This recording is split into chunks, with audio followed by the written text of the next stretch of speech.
my sister,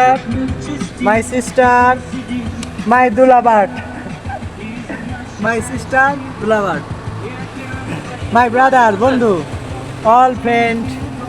আসসালামু আলাইকুম।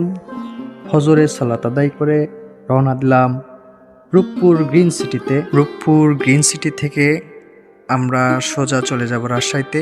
তো রূপপুর গ্রিন সিটি পেয়ে গেলাম। তো এখান থেকে আমরা এখন একটু অপেক্ষা করব। এখান থেকেই রাশিয়ানরা উঠবে। আমাদের ড্রাইভার ভাইরা দাঁড়িয়ে আছে। এখানে গাড়ি ঠেকানো, এই একটা হাইএক্স, এই আরো দুইটায়, মোট 4টা গাড়ি। তো একটি রাশিয়ান ভাইয়ের সাথে দেখা, সে মুসলিম, সালাম বিনিময় করলাম। তো এবার আমাদের রওনা দেওয়ার পালা। আমরা এখন রওনা দিয়ে দিলাম। তো আমরা আছি এখন লালপুর রোডে।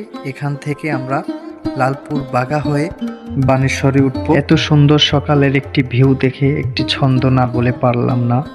ভ্রমণে সকাল, রোদ মেখে হাসে, হাওয়ায় দোলে পথের ঘাস, নতুন সকালের নতুন আশা, মনটা আজ ভ্রমণে ভাসা।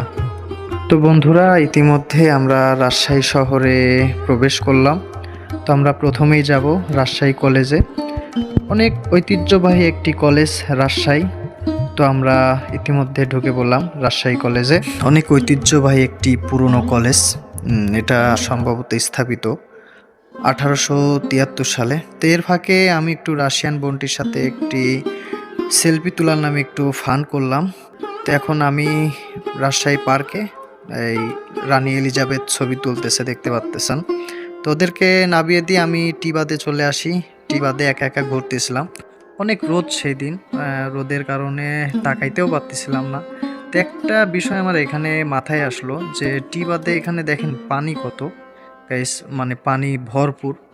পাবনা পদ্মাতে কিন্তু সেরকম কোনো পানি নেই। আপনাদের যদি একটু দেখাই, এই যে দেখা যাচ্ছে না, মানে রোদের ঝলমলে রোদ, প্রচুর পরিমাণে রোদ পড়ছে সেদিন। তো আপনারাও চাইলে আসতে পারেন। তো আজকে এই পর্যন্তই, আল্লাহ হাফিজ।